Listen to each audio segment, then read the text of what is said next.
Hello everyone, this is Karst, and welcome back to Disco Elysium. So last episode, we made it through the Mercenary Tribunal, and we both survived, myself and Kim, which is always good news. I'm kind of in the process of wanting to talk to everyone, like every NPC out in the game world, just to see if there's any new dialogue, and then I can continue and maybe wrap up some of the other quests. So, for example, I can still take on La Responsabilité. Haven't figured out how to do this stuff, and I still need to check the island, apparently. And I need to call to see if I'm La Puta Madre's peon. Other than that, there's pretty much nothing else that I want to do. Or that, not even nothing else I want to do, so much as there's nothing else I can do. So let's get on it. Maybe a sea monster did this to the plaza. I find that unlikely. You want to say anything? Gaston? Mon Dieu, officer. It is worse than I thought. Believe me, I know all about that kind of pain. I've had hip trouble for the past week. He looks at your wounds. Maybe it's time to slow down, enjoy life a bit. Anything I can do to assist you? He smiles apologetically. Nope, bye. What about this? Did I click on this last time? I don't remember. The graffito has been painted over the traces of Oh yes, I did. Was Yeah, this is the one, this is how I got that thought to burn it with fire. To set it on fire. The dented yellow mailbox greets you with its graffito and bullet holes in the front. Alright, let's head right first then. Deal with the racist, deal with... Let's see if there's any... Oh no, the racist is gone. Mananya is still here. Well, obviously... Oh, what's this? I'll activate that. But yeah, obviously the dock area is now shut down, so there's really nothing else to do around there. Nothing else I can do around there. Hey, you have any news? Nope. Is this a... She lives in her own universe, completely ignoring reality, which seems about par for the course. Mananya, what do you have to say about all this? The boyadero stares at you with respect, then gestures towards the trickles of blood adorning your clothes. Danger comes with the boyadero lifestyle, right? There are types of danger. The one I'm usually concerned with is lung cancer or getting mauled by wildlife, not bullets. He shrugs. It calls back to an older era where this was commonplace, though. You have a true boyadero heart. Right, so where is everyone? Hiding, gathering themselves. The harbor's in full lockdown, friend. No getting in or out, for the time being. You can't help me get inside? No, man. Not today. Today is war. He says it matter-of-factly, like it's no big deal. Time will tell. What's going to happen next? I'll tell Everett you dropped by. I'm sure he'll be glad. He gives you a small wink. What will you be doing now? I'll be okay here, doing lookout. Quite the sight, aren't they? Getting to like that red I am. He surveys the red flags draped from the harbor gates. Don't worry about me. I live to alleviate the worries of our brothers. See if any insane killers turn up. Then I'll run. And live. Try not to get shot, eh? I'm sure I'll be luckier than you, friend. His grin is as wide as a desert. Speaking of which, let's take a look and see if I can dump anything. 'Cause I'm looking at some of this stuff now, and I'm like, well, at this point of the game, I doubt I'm going to need the cuirass. So I can probably replace it with something else. Same goes for the... what is it? The hand-eye coordination and the empathy even, I think. I'm not going to need anymore. I am just completely shirtless. Inland Empire, Volition, Electro, Perception. So I can put on some other clothes. That said, I'm not 100% sure what I want to put on. I guess I could put on the Shivers and Esprit de Corps. Maybe I won't need authority anymore.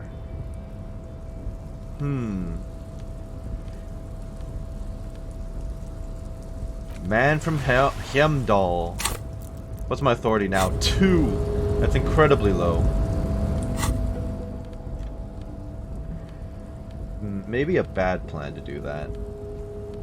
That's a bit too low, possibly.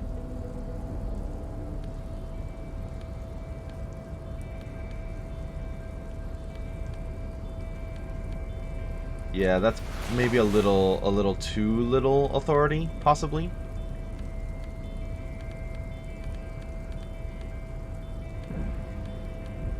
But I don't really have anything else to put on. Huh.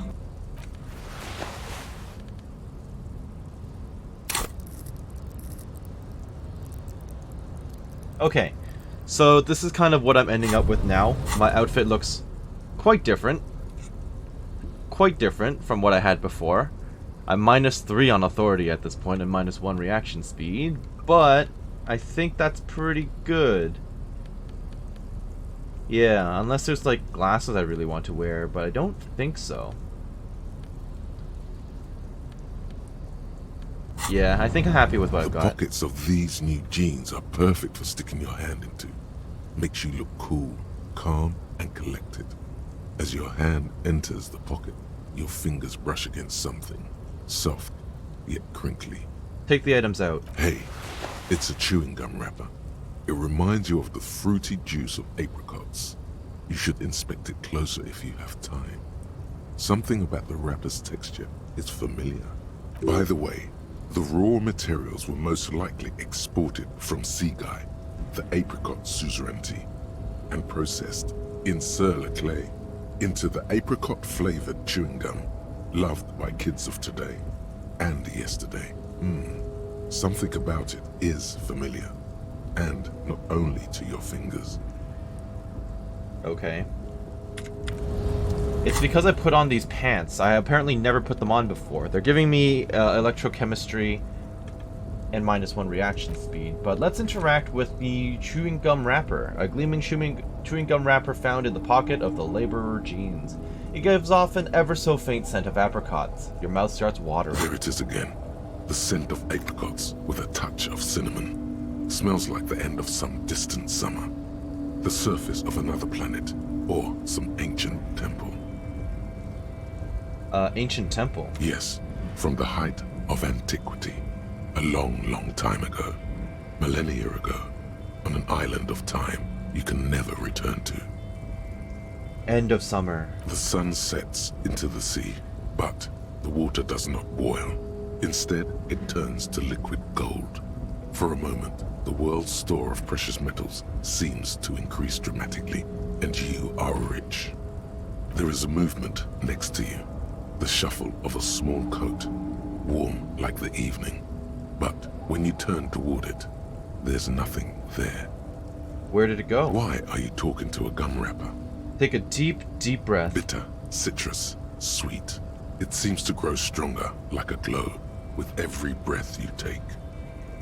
Whatever petrochemical byproducts they used to create this artificial flavor have bonded tightly to the wrapper. Or is that just your memory filling the gaps?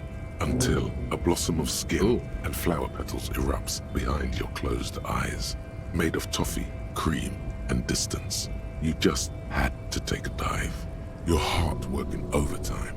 Trying to keep up with the panicked synapses firing all over your brain. Moving liters of blood through you. Panicking. Feels so familiar. Let's put the wrapper away then.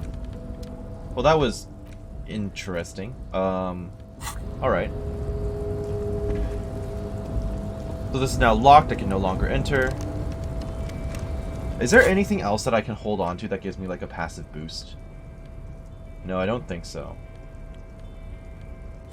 That was speed. I nearly equipped the the drugs. I don't think Kim would have approved of that. Alright. I'll take the random money that's just sitting there.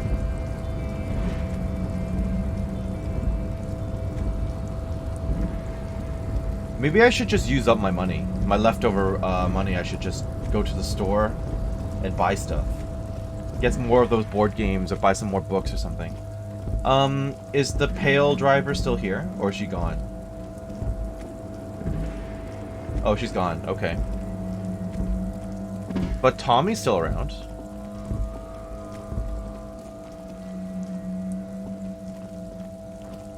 Hey, Tommy. My man, you're alive. Almost. Kind of. Sort of alive? He assesses the situation. I've been better. Man, what a day. I missed out on most of the action, but I heard it was quite the encounter. Had a strong sense of finality to it. That it did. So what's next? You guys heading back to Jamrock now? Talk is local union muscle were behind it all. I'd reckon the case is closed, even if it kind of turned into a shit show. I'm still looking around, loose threads to tie up. Good luck with that, my man. Ain't easy being you, but hey, you're still breathing, right? True enough. I met the lady driver on my investigation. Ugh. I met the lady driver on my investigation. She's called Ruby. Okay. He seems a little apprehensive. Is it wise to share information about the case like this, sire? Well, I want to at least reassure him that she's okay. The lieutenant throws you a quick glance. What are you doing?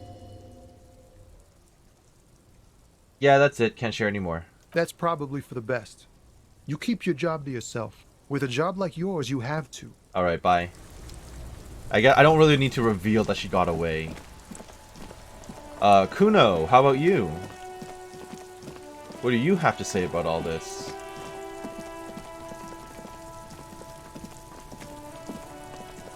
Everyone says you started crying in the middle of a firefight and then bled like a pig. He shrugs. Guess that was cool. Who's saying that? People, they say you'd kind of died for a moment. That you let your shit out already, but then came back. So I guess that's what's cool now. Just don't think because you got half your dick shot off and you're an invalid now, Kuno's gonna treat you different. Kuno doesn't reward weakness. It's business as usual with Kuno. Kuno's cold like that. He says, looking at your pathetic limp. Feels good for some reason. Alright, bye. Watch out, pig. It's a dangerous world out there. But Kuno's got his eyes on you. What's that supposed to mean? Who knows?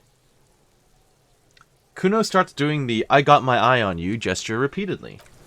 Alright, what about you, Kuno-S? Kuno, the pig's getting pretty close to me. Come to snuff my shit out, I think.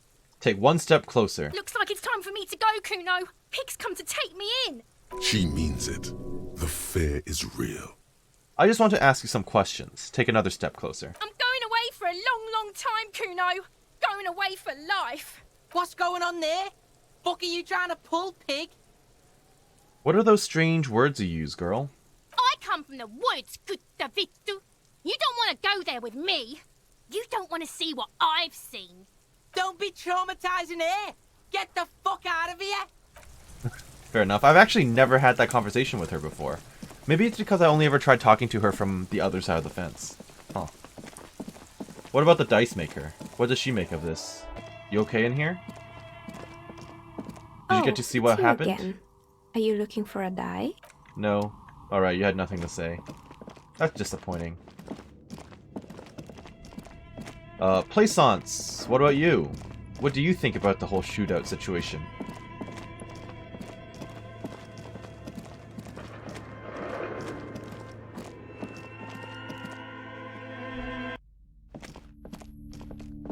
I might as well buy stuff from her while I'm here. Hey. Oh my god! Things have gotten out of hand! I thought the psychic stuff was bad, but the crime! It's even worse! I haven't been able to come to work for 3 days. The shop has been locked. No sales, gangbangers running around, shooting everyone. I know I shouldn't have bought a shop in this ghetto. She unloads immediately. I'm the one who was shot here, ma'am. Oh my god! Even the police can't take care of all of this. Just look at that limp. Someone should do something about this. She rubs her pendant between two fingers, thinking. Maybe I should close the bookstore and open a psychic studio. Yes! It makes sense. Crime is the 6th element, you see. The darkest element. She nods to herself. I could teach people to protect themselves against bad energies and to fight crime. A psychic studio? This is even worse than a bookstore in Martinez. No need to be modest, good officer. You've convinced me. It is a great idea. Thank you for the inspiration. That is absolutely not going to go anywhere. In the meantime, do buy the books. As many as you can. They won't be here for much longer. Is there anything else I can help you with? Determination shines in her eyes. What about you? It's been a while, Anna. Hi, Ace Detective. Annette, sorry. Are you here for more books? She smiles warmly. Little girl, help! My Dick Mullen book ripped before I could get to the end. Do you know what happens? Which book was it, sir? Dick Mullen and the Mistaken Identity. Oh, I'm very sorry, sir. I haven't read that one yet. I wish I could help you. Oh well. Thanks anyway. See you around, Annette. What can I buy? I've got $19. A small mountain of colorful. Not Wirral. Apparently not Wirral.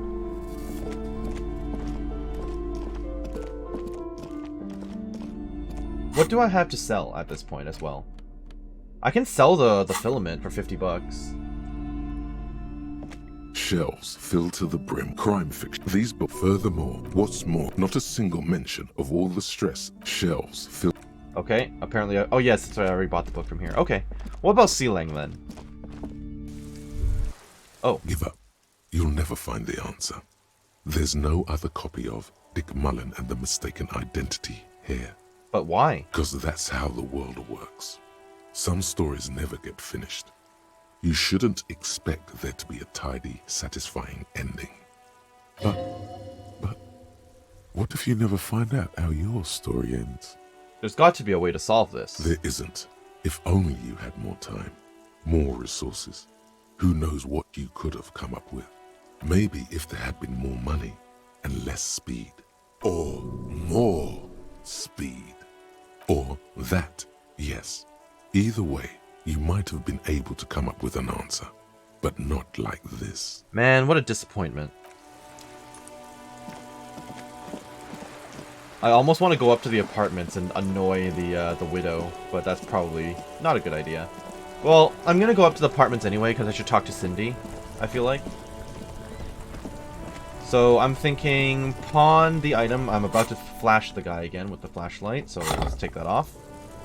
Talk to the pawn shop owner, talk to Sealang, and then use the Kanima. Among other Between things. you and me, this is why I don't get involved in local politics. He looks you up and down. You're calling this politics? In its purest form. Now, what can I do for you? I have things to sell. Sure, let me have a look. I have some armor. Alright, let's see it. He knits his eyebrows, thinking. Just look at this awesome cuirass. Oh no, no, no, no. I don't need bloodthirsty mercenaries knocking on my door looking for their missing toys. Fair enough. He steps back, away from the glass. Besides, this gear costs a fortune. There's no one in Martinez with that kind of money. It feels like he would have accepted the risk if he hoped to profit from it. It's not greed, though. Deep down, he's a gambler, provided the stakes are sufficiently interesting. I have a fascinating photo of a corpse here. Oh, no. I don't like those kinds of objects. No sale. He barely even looks at it. Do you know what the tattoos mean? Aphotic paths, counter-radiance networks, anti-magnetism. It's darkness. That's all I know. Sell me something lighter. You have absolutely no idea what aphotic paths are, but the tattoos on the man are not that. Fair enough. Let me check my pockets. Anything else you're thinking of selling? Yes, let me sell you this filament memory. And the postcard. And that's all. Oop. Go to the island. Yes, I know. That's it for now. Another time. Bye.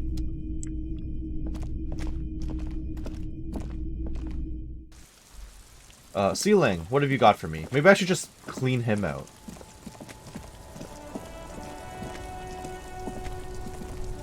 The speakers below are banged up and worthless. The sneakers triumph over them. They're the star of the show here. +1 reaction speed, +1 hand-eye coordination. I feel like that would have been more useful during the shootout. Wow! Well, what? A cop limping down the street, bleeding from the shoulder, face bruised, looking like hell? You know what that is? What? Cool! That's cool! Alright. I'll leave you to it then. The shine on these sunglasses lasts a lifetime, officer. 100% guaranteed. Electro or Inland Empire?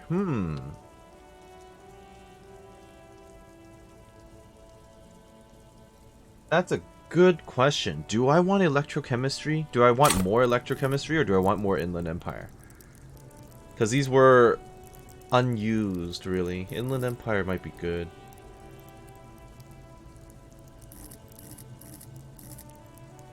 Snapshot. Interfacing.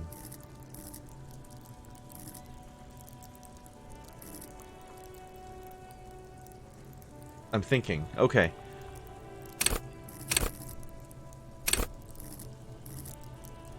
Dreams and waking life. Electro. Go to Party Planet. Love and be loved by drugs.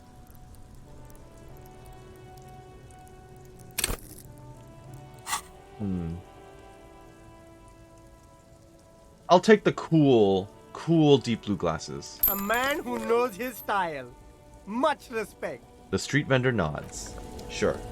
Why not? I'll just equip them. Because I'm sitting on 11 perception right now anyway. I'm kind of like, I might as well invest in something that'll give me a boost to skills that I've not been using.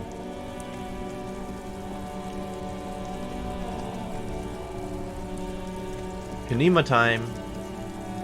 Inside, you see a set of steering levers, a radio microphone, a pull-out toolbox, and the soft glow of the fuel preheater gauge. Pick up the radio. This is Precinct 57. How may I assist you? Precinct 57, we've been attacked. I repeat, Lieutenant Kim Kitsuragi and... Something is wrong. Only static hisses through the speaker. Hello? No reply. Only the mindless drone of static crawling through the air. It's been this way for a while now.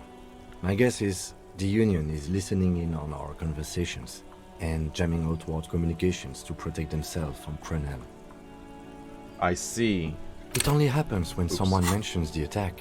The rest is unaffected. Our best bet is to carry on like nothing happened. That is, if we don't want us cut off the grid completely. Isn't that dangerous? No more dangerous than stepping between 3 armed mercenaries and 8 Union men, I hope. He glances over his shoulder. I don't like it either, but that's the way it is. The street seems safe enough to me. If anything, taking out the mercs made things calmer. For now. He flicks off the radio. Silence. You can try calling again. Just don't mention the Tribunal. And remember, they are listening in. Okay. They're shutting you up. Silencing you. Don't fucking drop your guard. Everything sounds okay. No drumbeat of total war yet. If anything, everything sounds too okay. In the cabin, you see a set of... pick up the radio. 57, how may I assist you? Let me call for the 41st. Right. 10-4, come in. Firework, over. I'm happy to report that I found my badge, Jules. 10-4, sir. Good. Glad to hear that. I'll write down that there is no need to issue a new one to you then. Over. Excellent. Feels good to get that off your chest, right? Celebration with beer? No, I don't think so. I've successfully located my pistol. It's on me now, and I won't lose it again. 10-4, sir. Roger that. And very glad to hear it. I will make relevant changes to the report. Excellent. And Jules, I've heard some people think of me as a La Puta Madre peony. Do you think I'm corrupted? 10-4, sir. Well, there have been some talk, sir.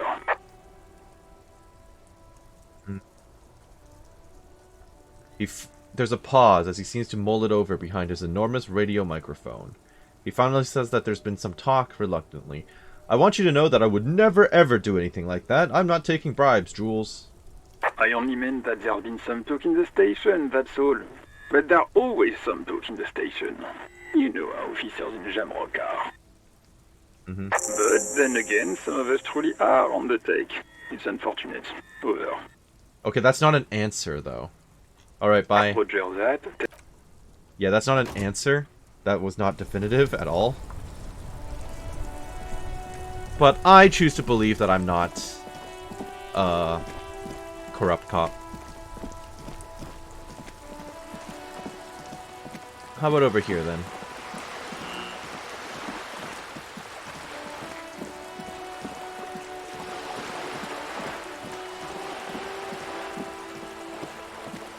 I don't have conceptualization still, right?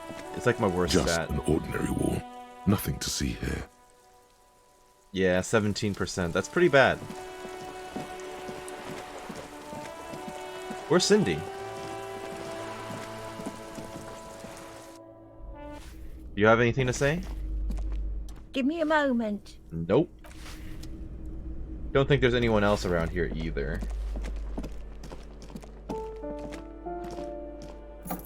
Nope. You think the lady's out here? Think she's willing to talk to me? I don't think so. Yeah, with the white border, I don't think so. No. Alright.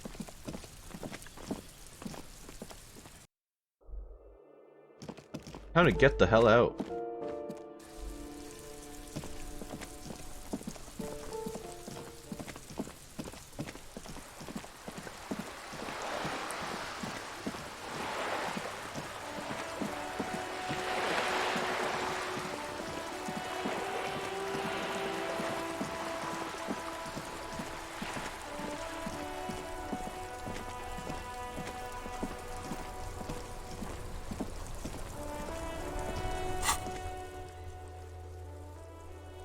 Let's talk to the church people, see if they have anything to say.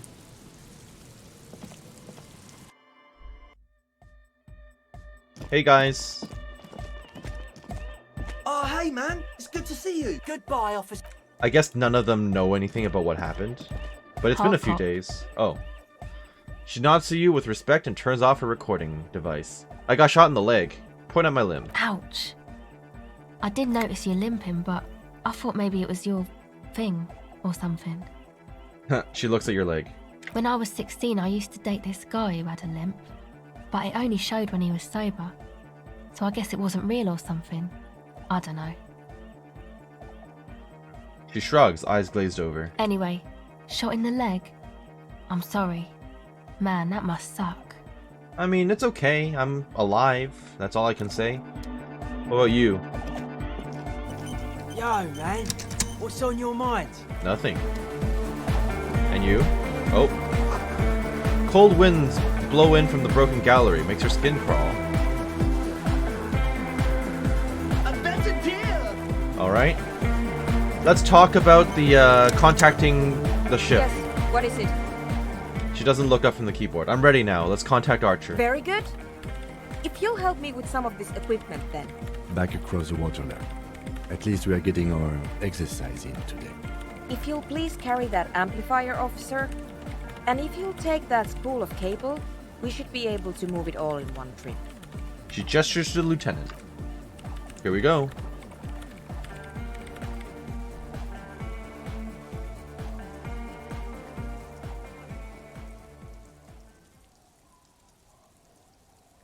Oh wow, okay.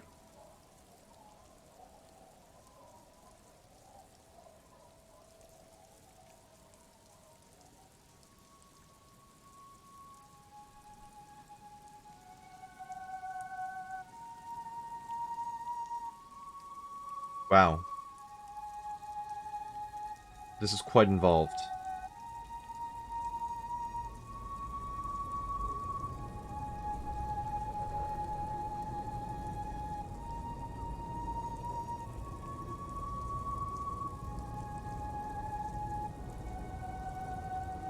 Okay. And now if you'll just connect that here... It's done. I believe we are ready. The lieutenant wipes his brow. We're ready to try at least. Please put on these headphones. There should be 2 extra sets. I've configured the channels so that only your microphone is set to broadcast, officer. We'll all be able to listen, but anyone we reach will only hear your voice. You will need to transmit your connection request while I attempt to locate the warship's public frequency. You will likely encounter some interference, but it's important to keep transmitting your request until you're acknowledged. Ready? Wait, what if they never acknowledge me? Then it will be exactly like every other moment of every other day. Fair enough. I ask again, are you ready? Yes. Good. Beginning transmission. A soft rustling. Between your ears, a winterscape with fast falling snow. Where's the sound coming from? Every light switch, every motor carriage, every doorbell, tea kettle, and radio in Martinez. all mingled with electrical interference caused by scattered thunderstorms over Ozone. Officer, are you in order? We're waiting for you to start. What should I say? We don't have time for indecision. Just say whatever first comes to mind. Coalition Warship Archer. This is Lieutenant Harrier Dubois of the RCM. Please acknowledge. You're all alone out there, wandering a blasted heath, calling out to the night. But there is no reply, except for the buzzing of invisible machines. The lieutenant looks up at you with a nervous glance. He is nervous for your sake, of course, but also his own. Looking at him now, with both hands on his headphones, you see very briefly what the lieutenant must have been like when he first joined the RCM. I mean, it sounds really inspiring, right? Because he's looking up at me, but I'm just standing awkwardly next to him in the actual, scene. Then he turns to you. He gives you a half smile, along with an almost imperceptible nod of encouragement. Try again, officer. Coalition Warship Archer, this is Lieutenant Dubois. Please acknowledge. Perhaps you're simply imagining it, but it seems as though you're learning to pull apart the fibers of this auditory felt. You focus on one strand in particular, one that sounds very nearly human. Nein, Liebling, das lasse ich nicht zu. Wie kannst du unseren Jungen bloß auf einen dieser Dinger nach Brede fortschicken? Hello, Archer. Do you acknowledge? Marianne, mir erzählt, dass Oscar nicht mehr, seit er auf einem Luftschiff aus Graz zurückgekommen ist. Halten ihn die Psychologen für vollkommen normal. Aber sie hat das Gefühl, seit seiner Rückkehr mit einem Fremden zusammenzuleben. I have no idea what they're saying. You can't make out a word of this gibberish. Suna, is this more of the entroponetic crosstalk? Liebling, bitte. Er ist unser einziges Kind. Er kann auch nächstes Jahr zur Akademie gehen. It's very likely, based on what we've recently learned. Give me a moment while I attempt to narrow the receiving mode. Thank you. In the meantime, you must keep trying. Coalition Warship Archer, this is Lieutenant Dubois. If you're there, Archer, please acknowledge. Again? Coalition Warship Archer, this is Lieutenant Dubois. Do you acknowledge? Oh, what the hell? A slight frisson at the point where your neck meets your spine. Something about the lieutenant's words directed at you, but not you. What are you talking about, Kim? It's perfectly nice out. I didn't say anything, Detective. What? Someone has been maintaining it. The wiring has been repaired. An uncomfortable silence falls over the connection. It's been a long winter. Long and cold. Are you going to tell me you didn't say that either? I promise you I didn't, even though it certainly sounds like me. The lieutenant seems to wince at the sound of his own voice. Could this be more entroponetic crosstalk? Yes. A particularly eerie specimen, but still just a harmless piece of the past returning to surface. The programmer cuts in. Right. I just wish I could remember what I was talking about. Yeah, me too. Huh. Natürlich halten ihn die Psychologen für vollkommen normal. So what can we do about it? What else is there to do? Keep trying. Coalition Warship Archer, do you acknowledge? This is Lieutenant Dubois. But someone has been maintaining it. The wiring has been repaired. Here it goes again. Dubois, please acknowledge. Archer, this is Lieutenant Dubois. Can you hear me? Liebling, bitte. Er ist unser einziges Kind. Warship Archer, please identify. The signals are getting increasingly mixed. Plucking Archer's signal from this will be like isolating a single strand from a tangle of hair.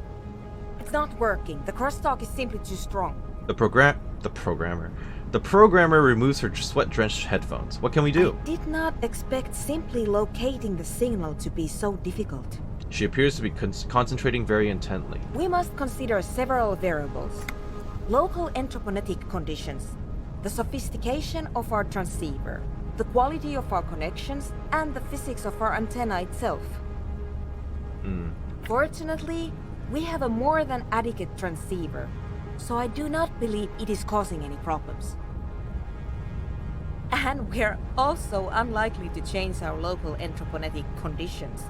So, the next step is to thoroughly inspect our connections. How am I supposed to inspect the connections? You need to climb up there and look at Oh, them boy. for yourself. She stares at you as though it were obvious. Her hand gestures to the colorful cables dangling from the horse's forehooves. But you don't have the technical expertise. Someone has been maintaining it. No problem at all. You've already teleported up way greater heights. True. Come on, son. This isn't anything but a common high bar. Just get a solid overhand grip and hoist yourself up. Did he just repeat what he heard?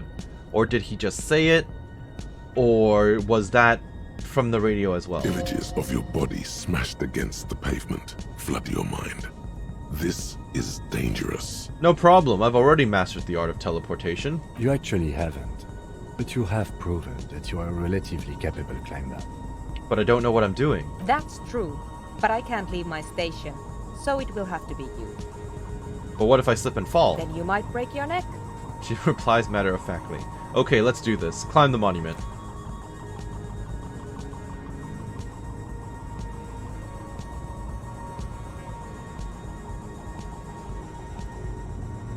Are we gonna be like the loading screen? Because that'd be pretty cool.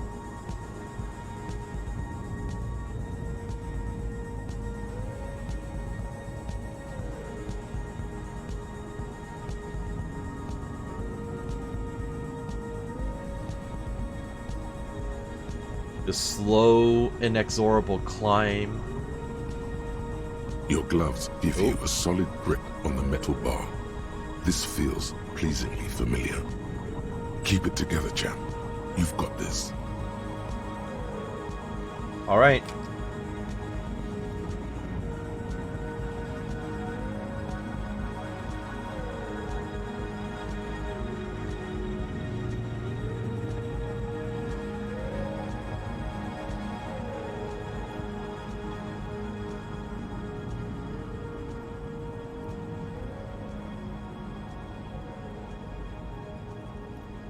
Here we are. And before you know it, you're safely perched atop the monument.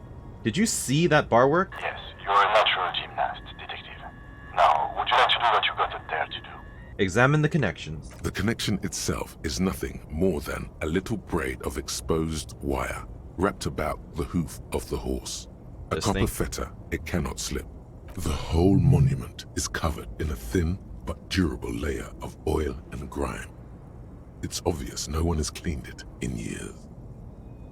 The programmer mentioned ammonia, but anything alcoholic should dissolve the oils, creating a cleaner and clearer connection. I forgot to get ammonia. Well, do you see anything? The connections are pretty dirty, but I don't have anything to clean them with. Damn, I was afraid of that.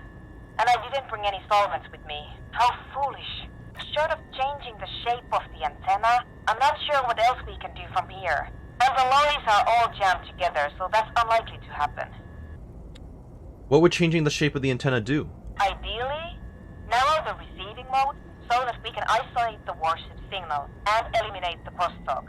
And if you don't know what you're doing, of course you could just make it worse. How do we change the shape of the antenna? What do you mean? You adjust the antenna manually, with your hand. Fair enough. I'm afraid we're out of alternatives. You're just going to have to go for it. She's right. The responsibility is yours, and yours alone. There's no turning back now. Look at Philippe III. You are face to face with Philip III. The Bronze King looks toward the west. Something about his features seems bizarrely distorted. Not intentionally. It's a matter of perspective. The king was never meant to be seen from such an angle as you've attained. His imperious gaze leads you naturally to his outstretched hand, which, for some reason, strikes you as sadly empty. You can't help but feel that saber you picked up might just give this older king a little more panache and better reception. Ooh. Come on. Kings and sabers are so played out. There's a better way. Wait, what's this better way? Why not arm the good king's valiant steed instead? There seems to be just enough room between its teeth there. That's brilliant! Put the saber between the horse's teeth. To your surprise, the saber slides snugly between the horse's bared teeth. There is no way that is going to make any difference. It's making a very slight difference. Ooh. The signal is a bit clearer than it was. Look at the horse. This faithful steed cuts a dashing figure with the replica saber between its teeth. Look up. A clear sky. The kind of day where anything might happen. Across the river, you can see Coalition warship Archer tracing its gradual circuit above Revachol East. Look down. A few of the idle lorry drivers and strikebreakers gesture at you with their cigarettes, more out of curiosity than anything else. From the window of one of the adjacent apartment buildings, an older woman leans out, her heavy breasts sagging. Okay. She yells a single word you can't make out, and then shuts the window with a violent thunk.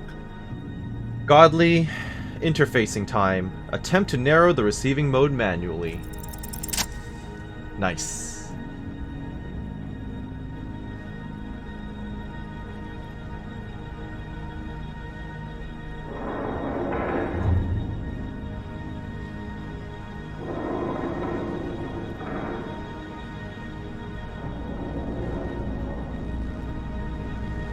I'm just worried about getting electrocuted, to be honest.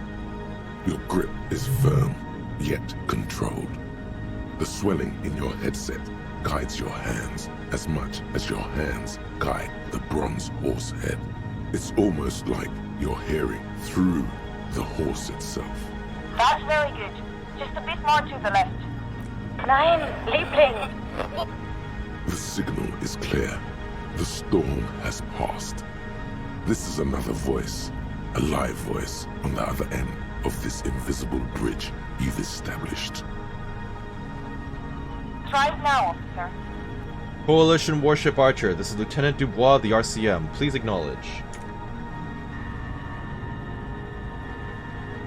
Lieutenant Dubois, this is Coalition warship Archer. Oh. We are acknowledging and accepting. That's an interesting, portrait. Ah! Excellent! You are connected. Now be quick.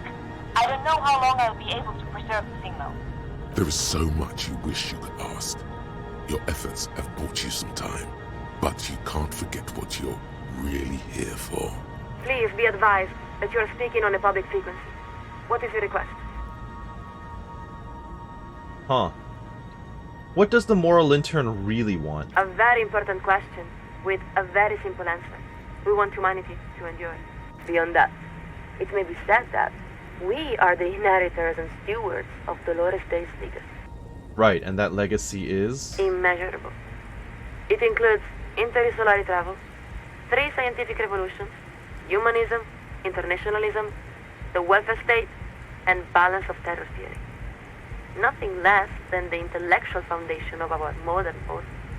The role of the Moralist International is twofold: to buy humanity sufficient time to perfect itself, and to patiently guide it along the road while protecting it from ideological highwaymen and eschatologists. So what is this balance of terror theory? It's an elegant idea, one of the cornerstones of the modern era.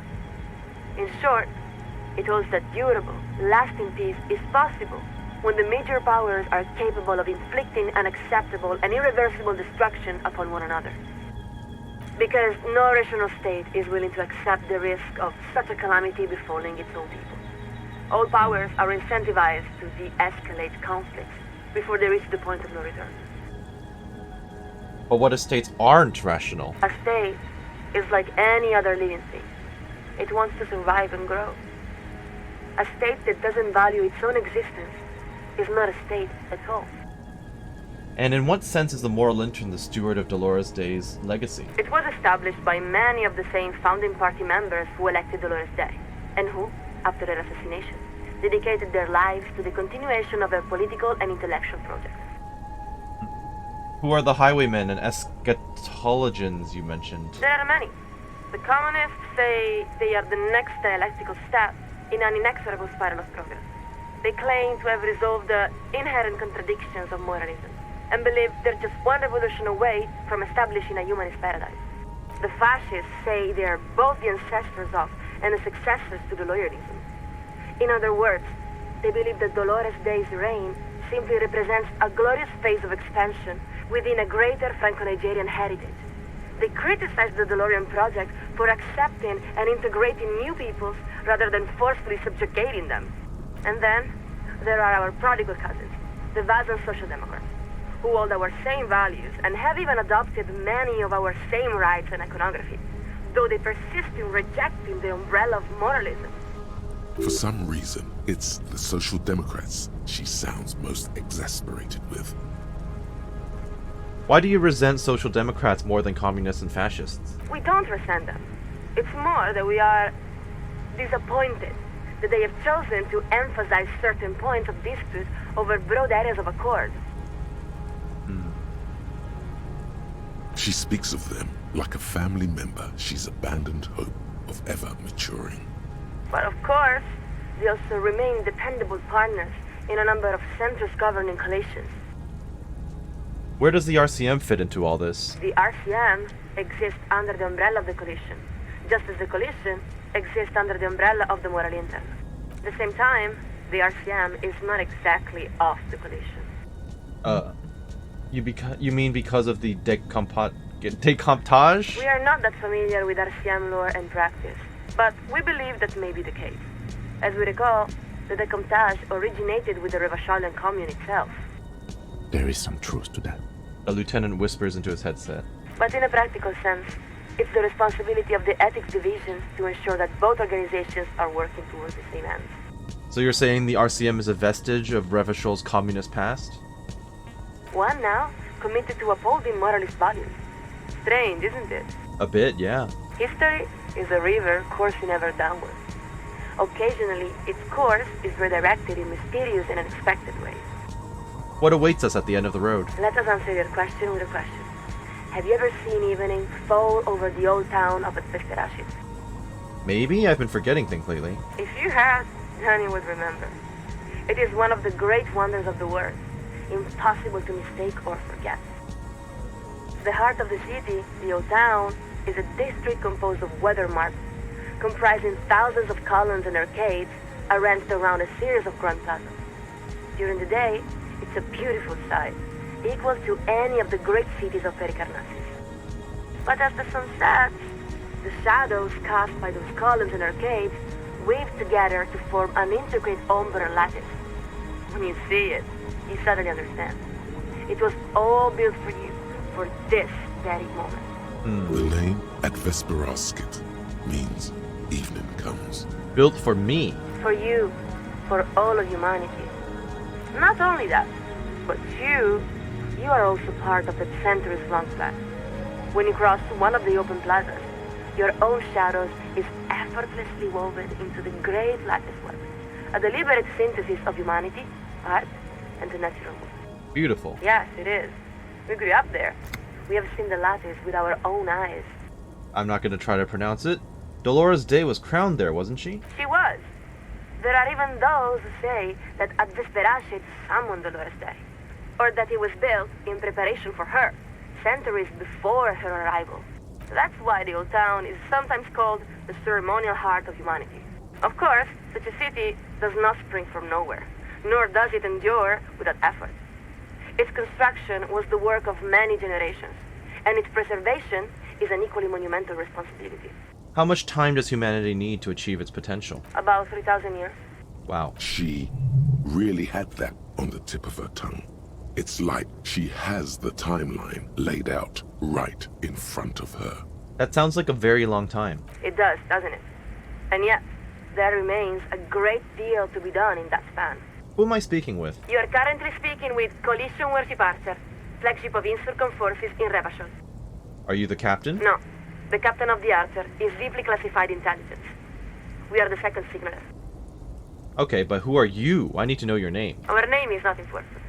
All you need to know is that we hold the position of second signaler aboard the Archer. You really don't have the faintest guess what her name could be. You were never very good at this sort of thing. There's something in the way she refers to herself, always with the first person plural. A deliberate blurring of the boundary between herself and the institution she represents. Just one thing. Why do you keep referring to yourself with the plural? Because it's standard practice for signalers to use the pluralis officialis during the course of our duties. It's meant to serve as a reminder that we don't speak only for ourselves. Fair enough. For instance, as second signaler, we represent Coalition Mercy Parter, which in turn represents Insurcom and the Coalition more generally, which in turn represents the Moralist International, which itself represents the interests of 1.2 billion people across the world. Meaning, she's the voice of all those living souls.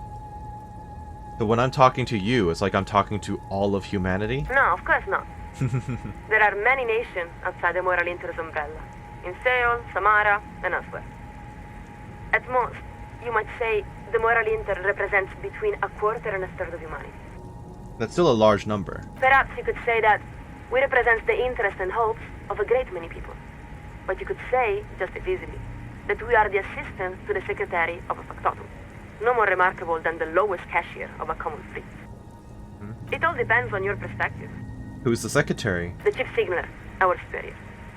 They are ultimately responsible for all communications aboard the Archer. But now, we've wandered quite far afield. What was your request? Liebling, bitte. Ist unser einziges Kind. Time is running short, officer. I estimate you have time for maybe 2 more questions. Okay. Come again? We're picking up more interference. When is real democracy coming to Revachol? We can assure you, it is coming as soon as possible. Within my lifetime? Oh, most likely. Though, of course, it depends on the contingency. What do you mean, contingencies? You must understand, the Moral Inter is responsible for ensuring the continuance and flourishing of mankind for the next 3,000 years. The Planning Division must account for a great many possible outcomes and chance events. Fortunately, we have contingency spreads to help guide our decision-making. Of course, there is no one spread that can reasonably account for all these possible events. But at least, we're able to prepare for the most likely eventualities. Wait, how do these contingency spreads actually work? It's not really our area of expertise, but we can try to explain. Picture a smooth hill made from fresh dirt. Now, if you stand atop this hill and pour a glass of water over it, what will happen? The water will run down the hill? Precisamente. We know only that it will run down, but not what course it will take. If we place a rock in the water's path, will it divert to the left or to the right? We cannot say, but we may predict which way it might run in either event. So, chaos theory? And the butterfly effect? That is the essence of the idea. You might also imagine these spreads as a kind of tree, with every juncture representing a different event, and every branch representing a different timeline. So you're saying that the Moral Intern uses contingency spreads to see the future? Not exactly. No one can know the future. Yeah, of course not.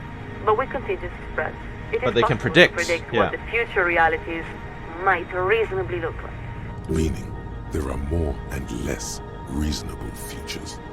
You should follow up on that. But we shouldn't overstate their importance. They are simply one of many tools used by the Moral Intern to set policy. Hold on, does that mean some realities are less reasonable than others? Well, yes. Just as some events are less probable than others. While we expect the vast majority of realities will fall within a normal confidence interval, there must necessarily be some that fall outside that range as well. Someone told me we live in a precarious world, that every event is just a violent roll of the die. It may be. We're only a second signaler, not a metaphysician. It's a rather cold way to think about the world, isn't it? The key, we believe, is to be open to meaning, even amidst great uncertainty. But now we are only speaking for ourselves. So where does Revachol fit into these contingencies? That's impossible to say. It may be that Revachol has a great role to play, or no role at all. That is the nature of contingency. But didn't the Wild Pines representative say that Revachol would Resolve history? You must understand, when we speak of contingency spreads, we are talking about the most fantastically complex data visualization human beings are capable of producing, with thousands of events, from elections and wars to natural disaster or scientific miracles, and millions of possible outcomes. Ow! It makes your brain sweat just to think about it. That's funny. It may be the case that, under certain scenarios, Revachol is vitally important, as it was during the collision landings in 08. It may also be the case, in many other equally plausible scenarios, that Revachol is simply another once great city, like countless others throughout history. Revachol was founded to resolve history. It's the most important city in the world. Perhaps, perhaps not. The world is full of great cities that have resolved the questions of their time. La Chère, Bradford, our own home of Advesterashit. It's even possible the cities that will resolve the questions of the future have not been founded yet. Also true. For this reason, responsibility for developing contingency spreads is only assigned to highly trained analysts working with advanced radio computers and a steady supply of drones. Okay, but I still want to know when real democracy is coming. Of course.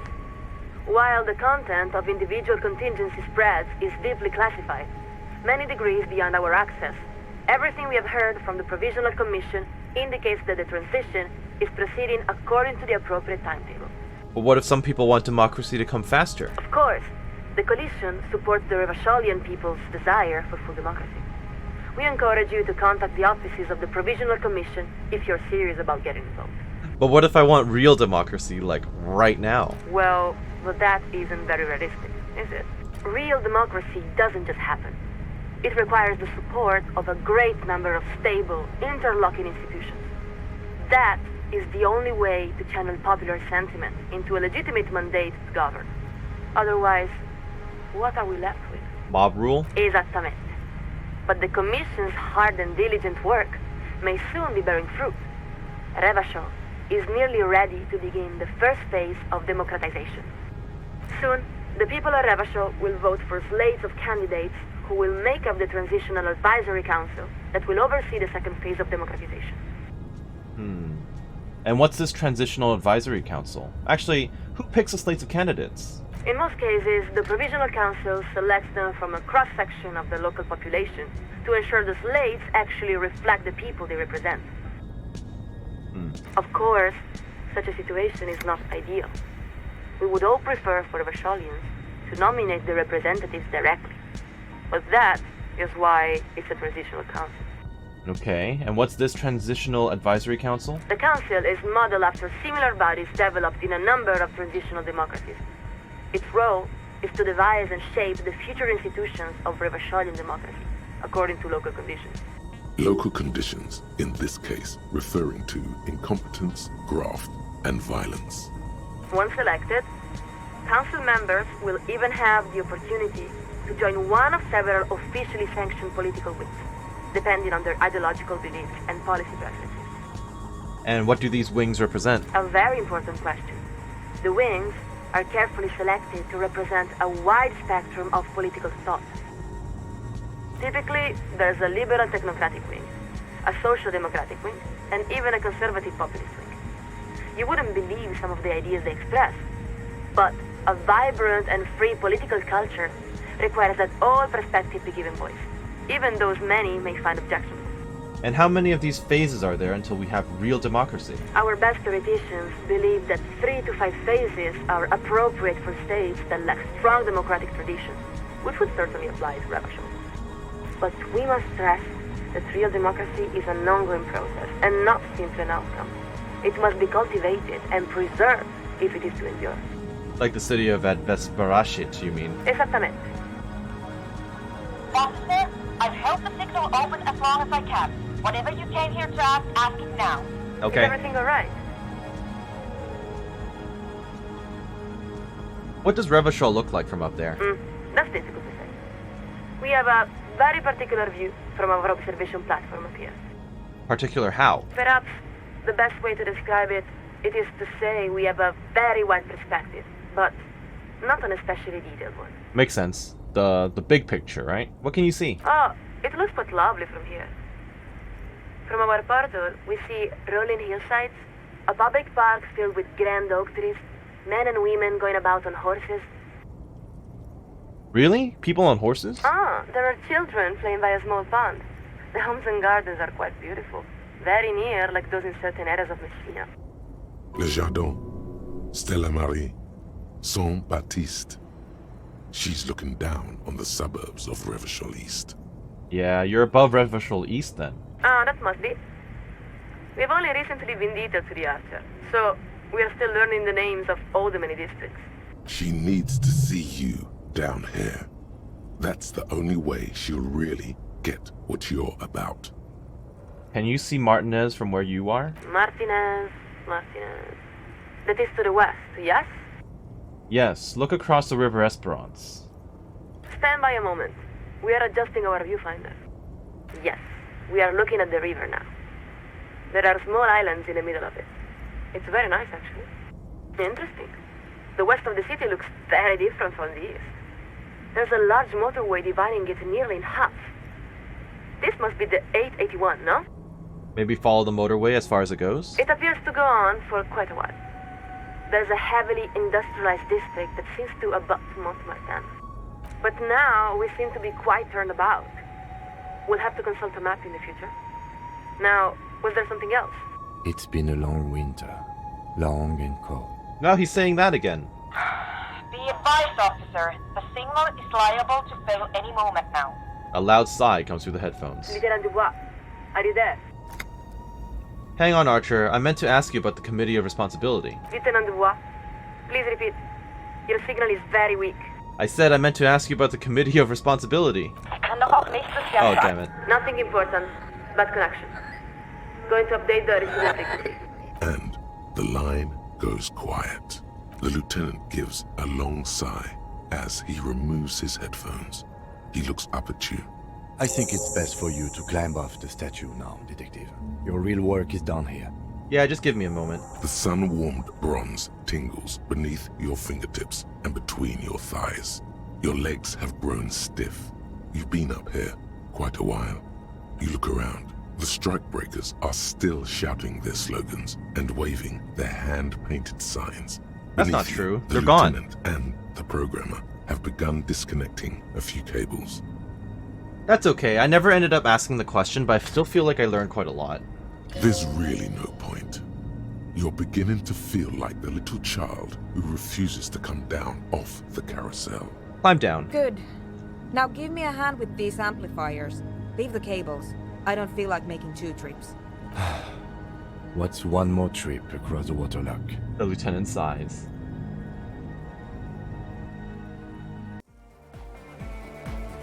Well, this was an interesting collaboration.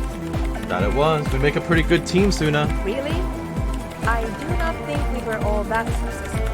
But maybe the RCM has a different definition of success. In any event, just leave that equipment here. I'll put it away later. If you'd like, you can take one of the extra headsets. I don't need so many spares. Okay. Now, you'll excuse me. I have to get back to my own work.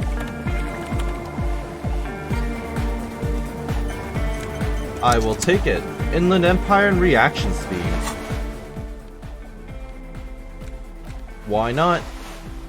I look very different from how I looked like an episode ago. So now Inland Empire is sitting quite up there at 8. Authority's all the way down to 1 though. I could boost it up again, but we'll think about it.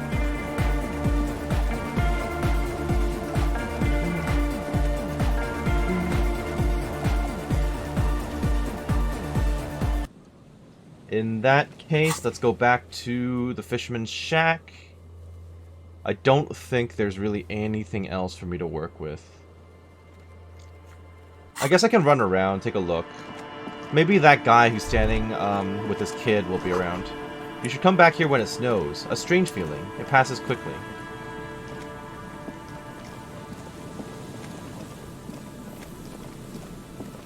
Where is he? Oh, he's not here. Okay. That's fine.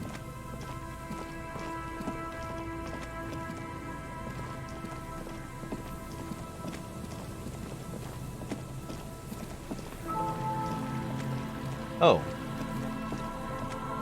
When I miss that? How'd I miss that?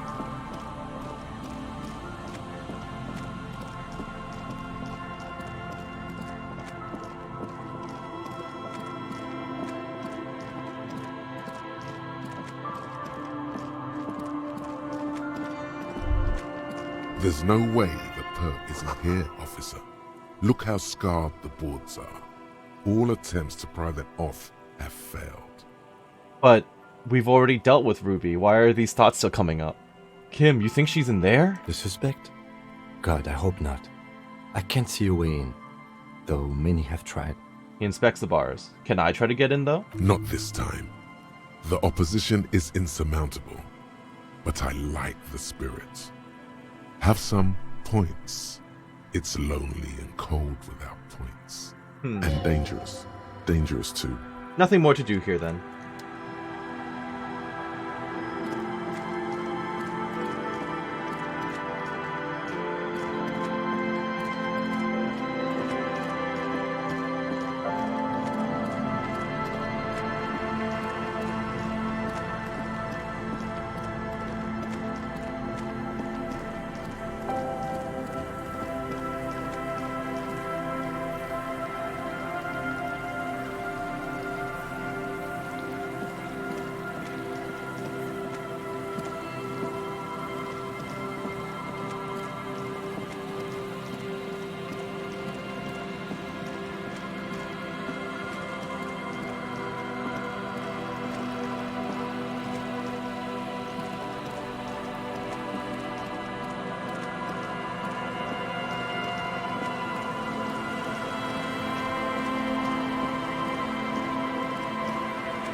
Alright, I'm back. What do you guys have to say? Man, you're like bleeding now. Reality's really messed you up. That it has. The legend returns. You know the dance. Smokeable smokes. Pissable. Nope. Uncle. Nope. Okay, and then the kids, and then the lady, and then that's pretty much it. The scruffy-haired little boy. The scruffy... Nope.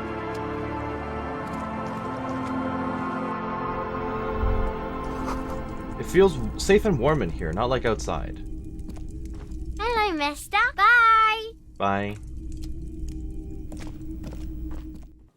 Washerwoman, anything from you? Our tenant, the policeman. I got shot. Even I can see that. I told you not to bring your trouble with you, policeman. We've got troubles of our own here. Though I suppose you took the worst of it. Turns out you were your own ill omen. The woman chuckles to herself. I guess you were right. The men with guns were coming for me after all. I'm not sure those were the loss of the men with guns either. There are always more coming for your kind, officer. Goodbye. Alright, I guess this is it.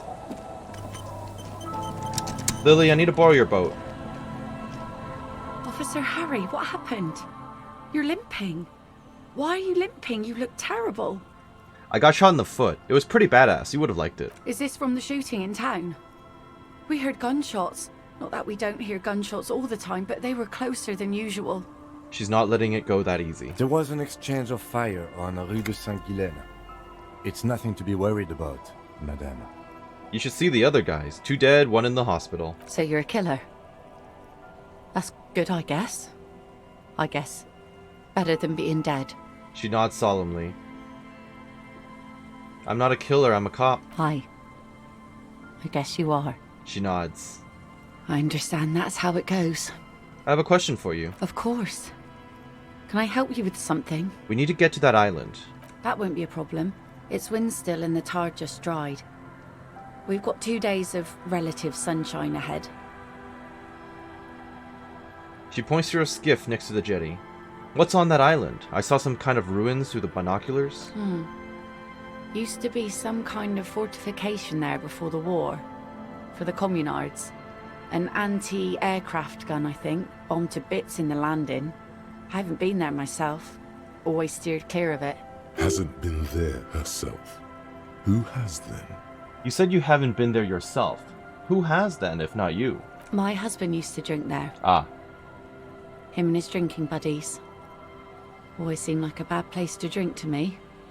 People died there during the landing, you know. My mother told me. This must be one of the many fortifications that was used in the dying days of the revolution against coalition forces before they took this city. The kids sometimes go there too. I know they do, on rafts.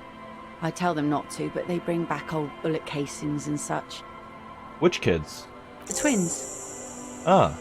God forbid they bring the girl along on some rickety barge. She points to the two kids playing on the concrete yard. Can we maybe ask your twins about that place before we go? Would that be alright? Be my guest. They have a strange way of talking.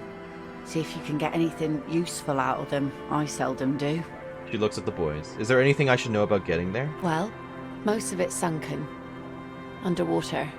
That means concrete underwater. Cut your boat if you're not careful. Be sure to enter from the south side.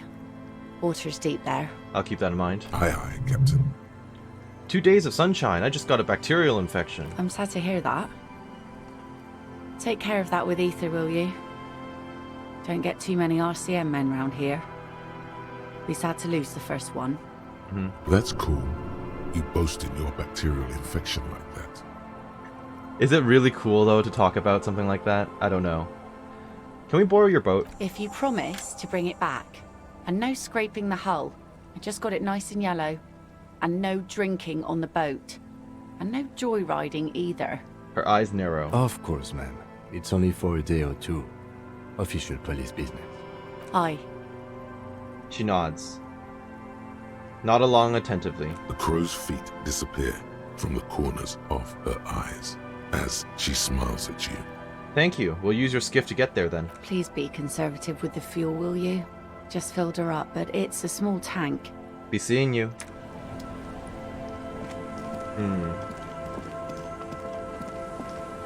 Hey kids, you had some information for me, yes? The scruffy-haired little boy kicks a stone while the other watches him do it. Okay kids, you've been to that island, right? On that island? The one who's busy kicking a stone points to the bay. Yes, that one. I need to know what's there. That's, nothing. It's just a seafort and some plants. You can take a raft there. It's great. The boy pauses to think with his finger in his mouth. And we make a fire. We make a fire. The other one butts in. Gather the sticks for the fire. And bullets. Or not real bullets, empty bullets. His brother nods. Bullet shells. There are a lot of them left over from the war. But this could be important. Wait, you mean shells? I don't know what these are. What then? They're lights. The fire guy comes and asks us to put the fire out. They must mean a human being on that island. But it's cut off. Someone lives on that island? No. The boy answers, shaking his head vehemently. Yes. His brother looks at him and then at you. Let's go with yes. The lieutenant raises his eyebrows and whips out his notebook. Why is he the fire guy? Because... The boy pauses to think. Because he asks to put the fire out. The other explains. Why does he ask you to put the fire out? I don't know. He doesn't like it. He doesn't like people to be there. You shouldn't go. Yes.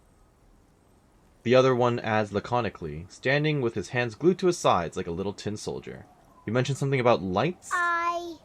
I don't know. Starts one of them. It's hard to tell which one now. Did you mean there are electrical lights? He points to the streetlight. Yes. The boy looks at his toes.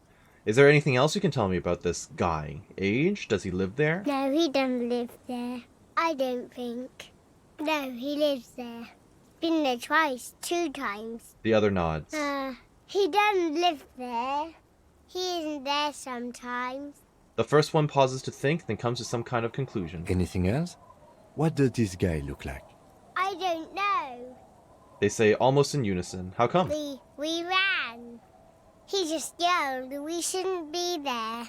Your father used to go to that island too, didn't he? Our father killed himself. Well, that's dark. Don't say that, he didn't. His brother punches him. The boy's eyes well up like he's going to start crying. Your father did not kill himself. I don't know. The boy who made the claim The boy who made the claim finds himself unsure of it. He looks around. Doesn't even have anything to do with this, you. Father isn't the fire guy. The other watches him, brows knitted. The two things are unconnected. Your question didn't make sense. Is that all you know? Is there anything more you can tell me about the island? The boy says, rubbing his eyes. It's clear that he has no intention of finishing the sentence. Lights, fire guy. We should check up on that island. The lieutenant looks at you. Okay, bye kids, take care. Speaking of, I just looked at my money and realized I didn't actually spend any of it. So, let's buy some stuff from the store.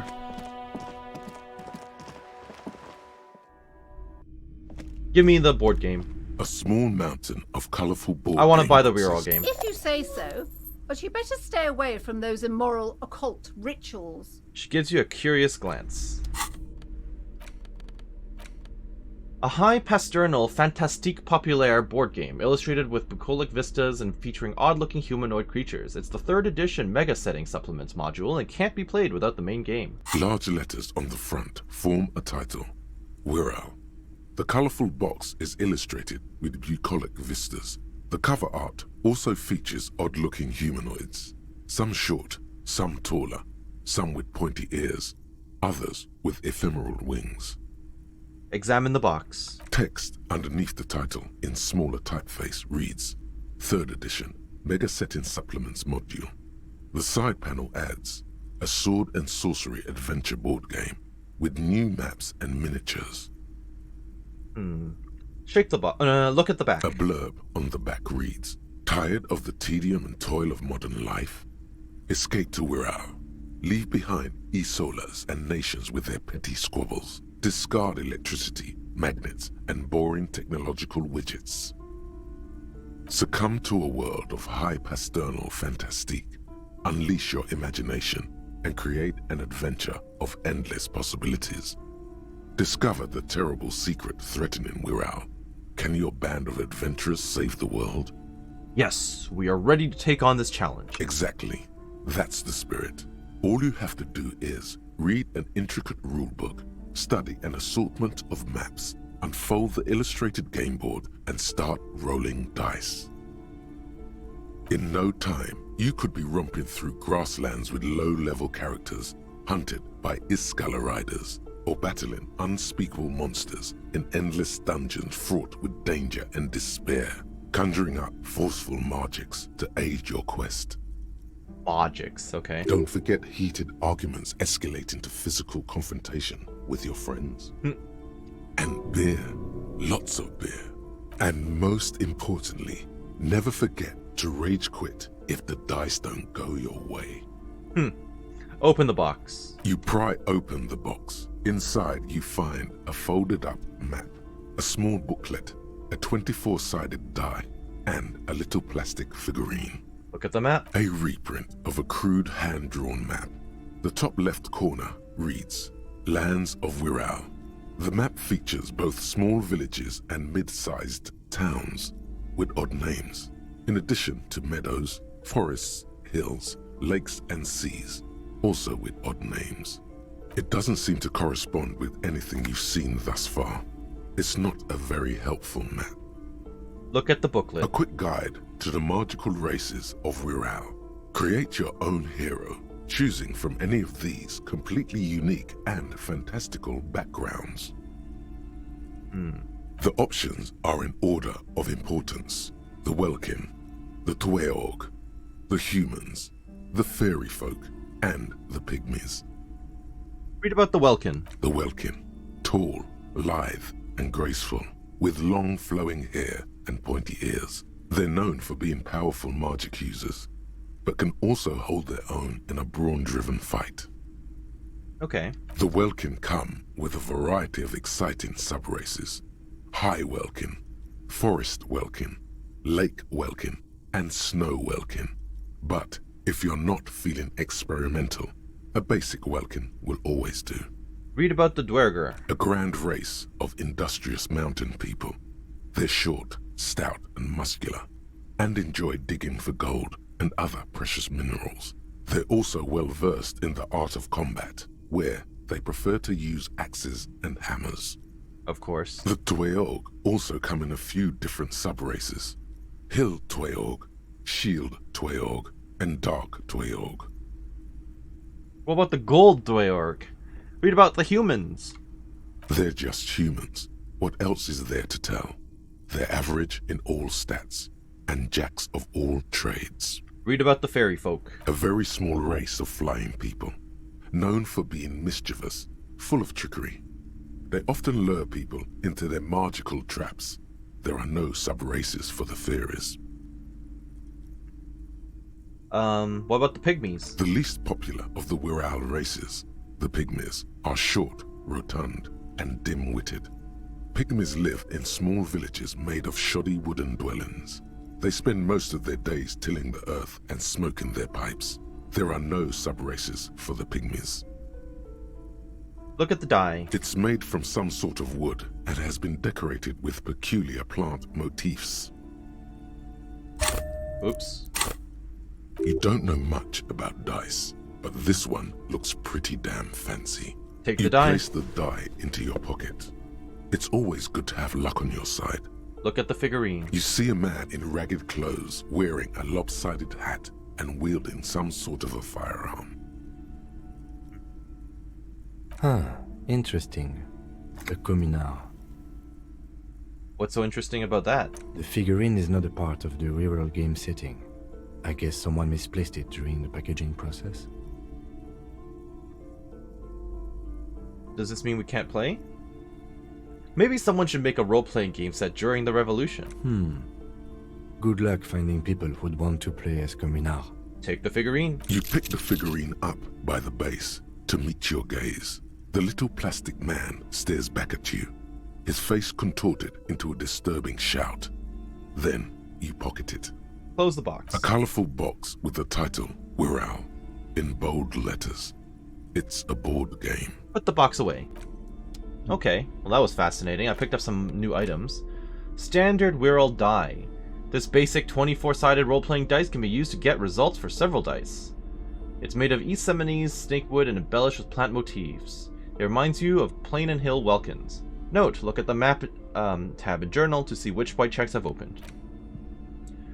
And the figure set Revolutionary. What a nice little figurine. A turn-of-the-century leftist revolutionary in ragged clothes. On his head lies a lopsided hat, seemingly a Ushanka. In his hand he carries a little musket. Cool. What just unlocked anyway? Nothing real, really. Yeah. Measurehead's not even there anymore, so a lot of this stuff like just disappears in relevance.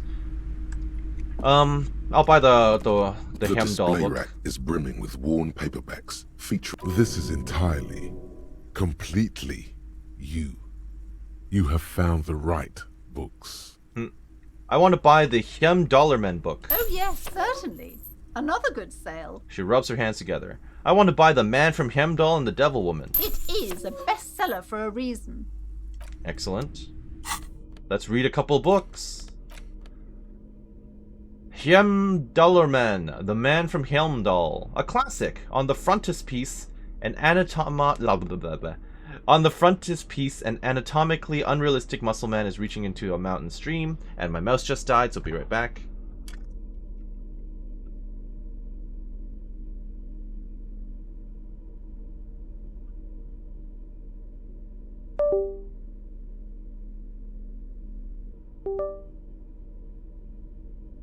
There we go. Yearning to touch his glimmering mirror image. His eyes are full of childlike wonder. On the blood-soaked snow right next to him lie two giant Zweihanders. The cover of this tattered paperback features the man from Helmdar standing atop a pile of bloody corpses. His two Zweihanders are crossed over his massive chest in a dramatic X, their blades dripping with gore. Hell yeah! Behind him rise the harsh, snow-capped peaks of his native Northlands. In bold red letters, the title, Heimdall Man, the man from Heimdall, unfurls like a banner. In the foreground, a nearly nude woman lies spread in supplication, her privates strategically covered by her flowing black hair. Of course. These images speak to something burbling deep within you. The primal struggle of a bunch of violent apes just duking it out. Look at the back cover. The back blurb reads, his latest adventure serves as the perfect introduction to the savage Heimdall saga. Meet man from Heimdall, his faithful blood brother Tyribald, the noble Lord Hrothgar, and some of their most fearsome foes yet, for the Northlands, for Heimdall. Below, in smaller font, you see the parenthetical, adapted from Man from Heimdall and the Necromancer's Treasure, Man from Heimdall, Lord of Hrothgar, and Man from Heimdall, The Curse of Nacht Hera.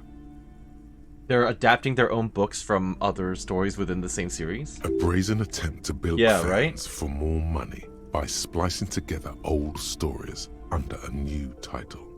The publishers must have a dim view of their readership. Their main concern is the continuation of the franchise, not making literary history. Fair enough. Read the first couple of pages. The story opens in media res. The man from Heimdall and his band of northern reavers are in the bowels of an ancient temple, surrounded by an army of gibbering whites, led by the deathless necromancer.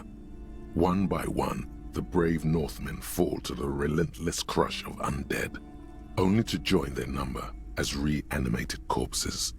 By nightfall, only the man from Heimdall and his blood brother, noble Tyribald, are left standing against the dead horde. It is an honor to die by your side, brother, Tyribald cries, as his battle axe beheads one of their reanimated comrades. Wow, they're in trouble now. 9, Tyribald. The man from Heimdall bellows over the army of flesh and bone. Have courage, for the Northlands, for Heimdall.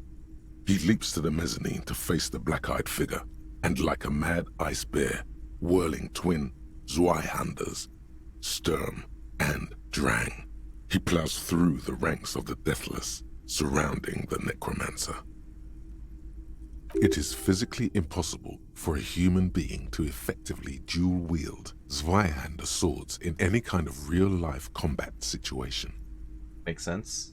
And with deadly finesse, his twin blades scissor the necromancer's head from its body.